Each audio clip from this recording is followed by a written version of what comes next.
नमस्कार बच्चों, स्वागत है हमारे YouTube channel Vipin Verma psychology में। बच्चों, आज का जो टॉपिक है वो टॉपिक बड़ा स्पेशल है, क्योंकि आज जो हम टॉपिक डिस्कस करने जा रहे हैं वो जो विशेष बच्चे होते हैं, दिव्यांग बच्चे होते हैं, जिनमें चाक्षुष दिव्यांगता पाई जाती, विजुअली इम्पेयर्ड बच्चे जो देख नहीं पाते हैं, उनके लिए एक सुविधा की तरह या उनके लिए एक बहुत बड़े संसाधन की तरह उपयोग होती है। आज जो टॉपिक है वो टॉपिक है ब्रेल लिपि, जिसको लुइस ब्रेल ने सबसे पहले बनाया था। क्या है ये ब्रेल लिपि और कैसे इसमें क्वेश्चन फ्रेम होते हैं, इन पर हम चर्चा करेंगे। तो पहले जाने कि जो ब्रेल लिपि है ये लुइस ब्रेल ने कैसे बनाई और इससे पहले इसका इतिहास क्या है। तो लुइस ब्रेल ने एक फ्रांसीसी अधिकारी थे, चार्ल्स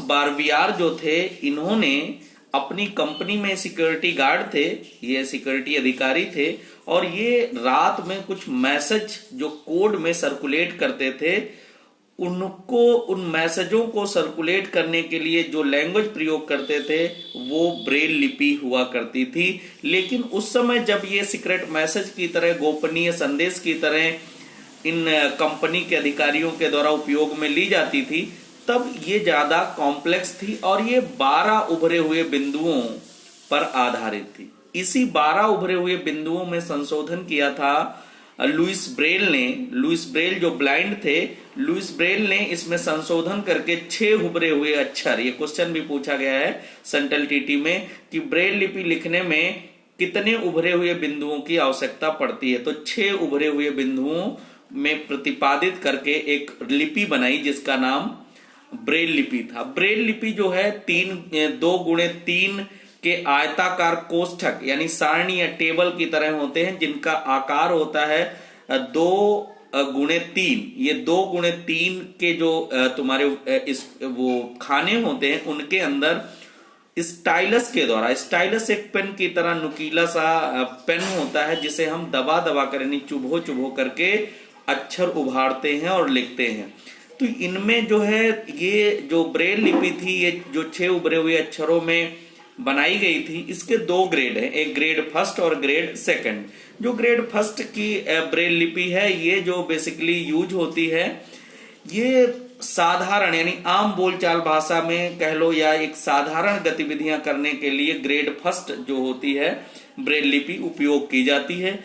ये जो ग्रेड फर्स्ट ब्रेल लिपि होती है, इसमें बेसिकली क्या होता है कि ये सीखने की शुरुआत जो बच्चे करते हैं, जो ब्लाइंड बच्चे होते हैं, सीखने की शुरुआत जो करते हैं बच्चे, तो शुरुआत में ब्रेल लिपि का जो ग्रेड फर्स्ट होता है उसका प्रयोग करते हैं, क्योंकि ये शुरुआती सीखने सिखाने की प्रक्रिया जो ब्लाइंड बच्चे हैं उनमें बड़ा मदद करती है। दूसरे ग्रेड जिसका नाम होता है ग्रेड सेकंड, ये जो है पढ़ने लिखने में बहुत कम समय और स्पेस बहुत कम लेती है, इसलिए ज्यादा ग्रेड सेकंड पॉपुलर हुई। जो ब्रेल सेकंड ग्रेड की ब्रेल लिपि थी, ये ज्यादा प्रसिद्ध है, क्योंकि ये लिखने में पढ़ने में बहुत कम जगह और बहुत तेजी से इसको हम समझ सकते हैं, पढ़ सकते हैं। यहाँ पर दिक्कत है, ये थोड़ा सीखने में इसका थोड़ी कठिनाई है, क्योंकि जितनी भी ब्रेल लिपि है उसका पूरी व्यवस्था जो है, जो बोले जाते वर्ड है, साउंड है, जो फोनिक्स हैं, जो उन फॉन्ट पर यानी बोले जाने के स्वरों के आधार पर बनाई गई। ब्रेल लिपि जो है दाएं से बाएं की ओर लिखी जाती है। ब्रेल लिपि के लिखने का जो तरीका है दाहिनी तरफ से बाईं तरफ, दाहिनी तरफ से बाईं तरफ लिखा जाता है और बाएं से दाएं की ओर पढ़ा जाता है। लिखने और पढ़ने में दोनों में अपोजिट है। हम जो लिखते हैं वो लिखते हैं दाएं से बाएं की ओर, और जो पढ़ते हैं वो बाएं से दाएं की ओर। लुइस ब्रेल जो ब्लाइंड व्यक्ति थे, इन्होंने क्या किया था, इसी 12 अक्षरों से जो बनाई गई सीक्रेट मैसेज जो अलग अलग कंपनियां या कंपनियों के अधिकारी यूज करते थे, वो उनको कन्वर्ट कर दिया, रूपांतरित कर दिया 6 उभरे हुए अक्षरों में। इसको ये 6 अक्षरों में रूपांतरित करने का जो श्रेय है लुइस ब्रेल को जाता है। ये जो ब्रेल लिपि है यह उन बालकों के लिए ज्यादा अच्छी है जो देखने में कठिनाई महसूस करते हैं, और इस लिपि की सहायता से ये दिव्यांग बच्चे आसानी से पढ़ने लिखने का कार्य कर पाते हैं जो विजुअली इंपेयर्ड हैं। आपको पता होगा कि क्षति, अक्षमता या दिव्यांगता या किसी कमी के कारण बच्चों के अंदर कुछ जो है अक्षमताएं उत्पन्न हो जाती हैं, जन्मजात भी होती हैं और एक्सीडेंटल भी होती हैं। कभी कभार कोई चोट लग गई या कोई बड़ा एक्सीडेंट हो गया तो उसमें क्या होता है, कोई उंगली कट गई, हाथ खराब हो गया, पैर में कुछ दिक्कत आई, मस्तिष्क में कोई दिक्कत आ जाती है, स्नायु या न्यूरॉन में कुछ प्रॉब्लम आती है, जिससे क्या है अपंगता आ जाती है या कमी आ जाती है। तो ये ज्यादातर सोसाइटी में माना जाता है कि इन बच्चों को, जो दिव्यांग कैटेगरी के बच्चे हैं, विशेष बच्चे हैं, इनको बड़ा हेय दृष्टि से लोग देखते हैं। तो यहाँ इनके अंदर कोई कमी नहीं होती जो इनको हेय दृष्टि से देखा जाए। इनको बस दिक्कत क्या होती है, समान अवसर उपलब्ध कराए जाए तो ये सीखने का कोई ना कोई तरीका जरूर इजाद कर लेते हैं। दिव्यांग बच्चे सीखने के कुछ क्षेत्रों में कठिनाई महसूस करते हैं। ऐसा बिल्कुल नहीं है कि दिव्यांग बच्चे सीख ही नहीं पाते।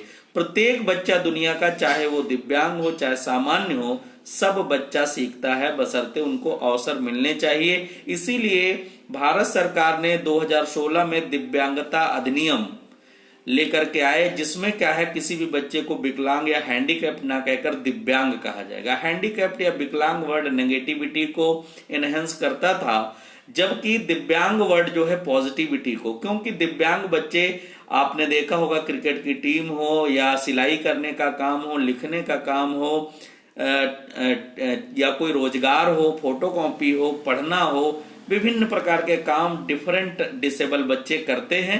तो यहाँ कोई डिसेबिलिटी जो है अभिशाप नहीं है। ये आपने देखा होगा कि इन बच्चों को लोग सोसाइटी में आगे बढ़ने के लिए रोकते हैं। वर्तमान में टिफनी नाम की लड़की है जिसने बहुत बड़ा दिव्यांग मूवमेंट स्टार्ट किया था, ज्योतिर्गमया नाम कर, जिसमें सारे बच्चे दिव्यांग हैं और वो उनको पढ़ा लिखा कर उनको रोजगार, उनको पूरे जीवन में उनकी लाइफ जो का स्टाइल है उसको सुधारती है, सही करती है। तो शिक्षा एक ऐसा टूल है जो क्या करता है, बच्चे को एम्पावर करता है। लेकिन ये शिक्षा वो बच्चे ग्रहण कैसे करें, इसके लिए लुईस ब्रेल ने ब्रेल लिपि बनाई थी। ब्रेल लिपि बेसिकली क्या है, ब्रेल स्लेट पर स्टाइलस के द्वारा लिखी जाती है। ब्रेल स्लेट एक स्लेट की तरह होती है जिसमें स्टाइलस एक नुकीला सा पेन की तरह होता है। उससे हम नुकीली पिन या स्टाइलस जिसको कहते हैं, उससे हम चुभो करके या दबा करके बिंदु उभारते हैं और उसी के आधार पर क्या है, हम लिखना, पढ़ना और समझना सीखते हैं। तो लुईस ब्रेल जो थे वो ब्रेल लिपि बनाए थे। इस वीडियो में हमने जाना उसका इतिहास क्या था, इसके बारे में जाना, इसको पढ़ते कैसे हैं, उसके ग्रेड क्या हैं। 2 ग्रेड हैं, ग्रेड फर्स्ट है और ग्रेड सेकंड है। कई बार ये सवाल पूछा गया है आपके टेट में भी, सीटेट में और कई अदर कॉम्पिटिटिव एग्जाम जो शिक्षक या टीचर एलिजिबिलिटी से रिलेटेड होते हैं। तो महत्वपूर्ण था, इसलिए हमने आपको बताया। Thank you.